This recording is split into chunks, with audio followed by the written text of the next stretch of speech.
उसमें 99% से ज्यादा ने कम ने कभी भी इस तरह के डिजिटल फॉर्मेट की ट्रेनिंग्स अटेंड करी हो। तो it is a learning experience, we are all growing with it. लेकिन एजुकेशन की जो आज की डेट में एक थॉट है वो बहुत डिफरेंट होता जा रहा है। वो मैं आपको बताता हूँ किस लिए। देखिए क्या है कि अच्छी एजुकेशन वही है जिसमें आप लिख पढ़ सकते हैं। अगर आप लिख पढ़ सकते हैं, क्योंकि हिंदुस्तान में आज की डेट में जितने भी ग्रेजुएट्स हैं, पोस्ट ग्रेजुएट्स हैं, पीएचडी होल्डर्स हैं, आप उनसे कहिए कि एक चिट्ठी अपने बच्चे के एडमिशन के लिए स्कूल में लिख दें, या बिजली के कनेक्शन के लिए अपने घर में एक चिट्ठी लिख दें, तो हिंदुस्तान में 90% जो ग्रेजुएट्स पोस्ट ग्रेजुएट्स हैं वो त्रुटिहीन, मतलब बगैर फॉल्ट के वो एक चिट्ठी नहीं लिख सकते हैं। तो यहाँ मैं बिल्कुल सिंपल आपको बोल रहा हूँ कि what is required is basics of reading and writing. अगर आप व्हाट्सएप के ऊपर सारा पढ़ सकते हैं, फेसबुक पे सारा पढ़ सकते हैं, यूट्यूब पे जाकर के या गूगल पे जाकर के चीजें पढ़ करके समझ सकते हैं, इट इज गुड इनफ। और उसके बाद अगर उसको आप कन्वर्ट कर सकते हैं अपनी रिक्वायरमेंट के हिसाब से, तो यू आर एजुकेटेड पर्सन। क्योंकि आज की जो सिचुएशन चेंज हो रही है उसमें मैं आपको कुछ वर्ड्स बता रहा हूं, उसको आप लिख भी सकते हैं। लर्न हाउ टू लर्न, ये आप लिख सकते हैं, ये आपके हमेशा जिंदगी में काम आएगा। क्योंकि जो सिचुएशन चेंज हो रही है उसमें अभी जो प्रेजेंट सिनेरियो है उसमें लर्न हाउ टू लर्न, अब लर्न हाउ टू लर्न को समझने की जरूरत है। ये बड़ी गहराई का शब्द है, क्योंकि जब मैंने आपसे बोला कि एजुकेशन में you need to read and write, अगर ये आप कर सकते हैं तो आप एजुकेटेड हैं। लेकिन इस एजुकेशन को यूज करने के लिए आपको एक टेक्निक आनी चाहिए, that is learn how to learn. अब लर्न हाउ टू लर्न का मतलब क्या हो गया कि आप यूट्यूब पे गए, यूट्यूब पे संसार भरा पड़ा हुआ है, गूगल के ऊपर, विकिपीडिया के ऊपर, आप एन नंबर ऑफ प्लेटफॉर्म्स हैं जिसके ऊपर चीजें भरी हुई हैं। लेकिन आपको मालूम होना चाहिए आपको क्या चीज चाहिए। तो it is important learn how to learn. अब आज की डेट में छोटे छोटे बच्चे जो हैं वो सॉफ्टवेयर के कोडिंग करने लग जाते हैं, एप्स बनाने लग जाते हैं। तो क्या उनके पास पीएचडी की डिग्री है या उनके पास एमफिल है कि पोस्ट ग्रेजुएशन है? ऐसा कुछ भी नहीं है, लेकिन still they are able to hold up and come out with new things. Engineers को देखिए, अगर आज की डेट में मेजॉरिटी ऑफ द इंजीनियर्स जो बड़ी बड़ी कंपनीज में वर्कआउट कर रहे हैं, उनको लॉजिक मालूम होता है, उनको बेसिक कोड मालूम होता है, लेकिन जब प्रोजेक्ट आता है तो फिर वो कोडिंग करने के लिए गूगल की हेल्प लेते हैं। वो करते क्या है कि जो चीज की उनकी रिक्वायरमेंट होती है उसको गूगल के ऊपर डालते हैं, वो कोड्स आ जाते हैं, फिर उसमें अपनी जो भी उनकी फाइल्स हैं, जो भी उनकी कॉलम्स हैं, उसके हिसाब से उसको रीएडजस्ट करते हैं। तो उनका basically learn how to learn, मतलब जो चीज उनको बनानी है उसको बनाने के लिए एक हेल्प आउट मिल जाती है। आप लोगों में से काफी ऐसे लोग होंगे जो पीपीटी बनाना जो है वो ऑनलाइन सीखे होंगे, यूट्यूब से सीखा होगा, या एक्सेल में काम करना होगा वो आपने ऑनलाइन सीखा होगा।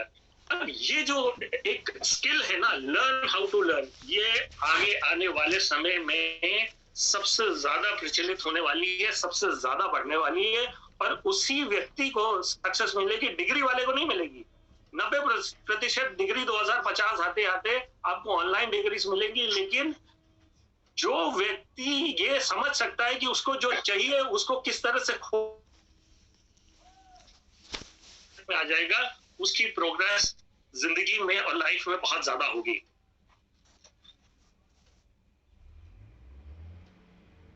तो मैं फिर आपको एक और शब्द बताता हूं जिससे आप सब लोग बहुत भली भांति जानते हैं और यूज करते हैं। वो शब्द है अर्न व्हाइल यू लर्न। अब यूसॉफ्ट का ये प्रोग्राम है अर्न व्हाइल यू लर्न। अब आप इन वर्ड्स में देखिए तो इसमें कहीं नहीं लिखा हो कि educate while you earn, it is earn while you learn. अब लर्न जब आप करते हैं तो आप अर्न करते हैं। अब हैप्पी जी हैं, सुरेंद्र जी हैं, संजय जी हैं, इनकी फॉर्मल एजुकेशन उतनी नहीं है, लेकिन ये सुपरबली लाइफ में सक्सेसफुल है। कोई पीएचडी होल्डर्स नहीं है, लेकिन स्टिल पीएचडी होल्डर्स इनको फॉलो करते हैं, इनको सुनते हैं, इनकी बात को मानते हैं। It is all because they have earned while they have learned in यूसॉफ्ट। एक स्टेप करके चले हैं, सीखा है। ऐसा नहीं है कि इनकी ज्वाइनिंग सीधा सफायर पे हो गई थी इन तीनों लोगों की। इन लोगों ने एक एक एंट्री से ही शुरू करा, बात करी थी और एक एक व्यक्ति को ही प्लान देख करके वर्कआउट करा होगा, नेटवर्क बनाया होगा, उसको मैनेज करा होगा और वो आज इनको रिजल्ट दे रहा है। लेकिन जो ड्यूसॉफ्ट की बेस में है अर्न व्हाइल यू लर्न, वो जो फ्यूचरिस्टिक एजुकेशन है उससे बहुत अच्छा कोरिलेट करता है, क्योंकि आपको बच्चों के कार्ड सिखानी है। आपके 3 साल का हो, 5 साल का हो, 15 साल का हो, 25 साल का हो, उस बच्चे को सबसे पहली आर्ट क्या सिखानी है कि you need to learn how to learn. अगर आपको ये मालूम है कि मुझे क्या सीखना है, तो education is full toss on internet, कोई उसकी कमी नहीं है। और ड्यूसॉफ्ट में तो ये हम हर व्यक्ति को सिखाते हैं द डे ही जॉइन्स ड्यूसॉफ्ट। तो आप सोचिए कि ड्यूसॉफ्ट का ये जो थॉट था कितना फ्यूचरिस्टिक था कि लर्न व्हाइल यू अर्न, जो की शुरुआत करी थी सन 2000 में, और वो 2020 तक आते आते इतनी प्रचलित हो गई है और इतनी नोन टू एडुटेक के बहुत बड़े बड़े एजुकेशनिस्ट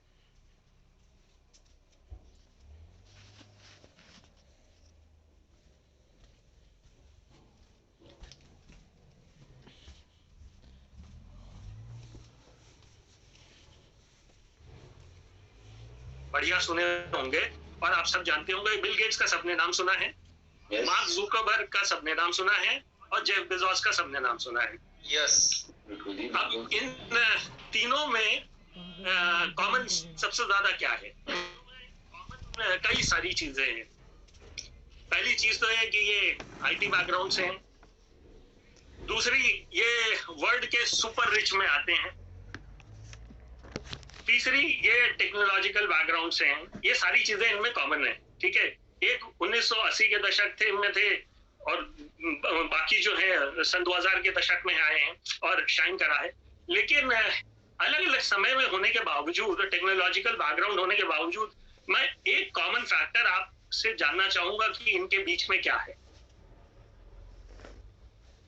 एक कॉमन फैक्टर, इन तीनों के बीच में सबसे बड़ा कॉमन फैक्टर क्या है? ये तीनों ने अपनी लाइफ की पहली इनकम जो है 15 साल की उम्र में ली थी। अब 15 साल की उम्र में उनके पास कोई ऐसा एजुकेशन नहीं था, सिर्फ लर्न हाउ टू लर्न वाला कॉन्सेप्ट था। और उनको मालूम था कि वो कोई चीज सीख रहे हैं और वो डिफरेंशिएट करके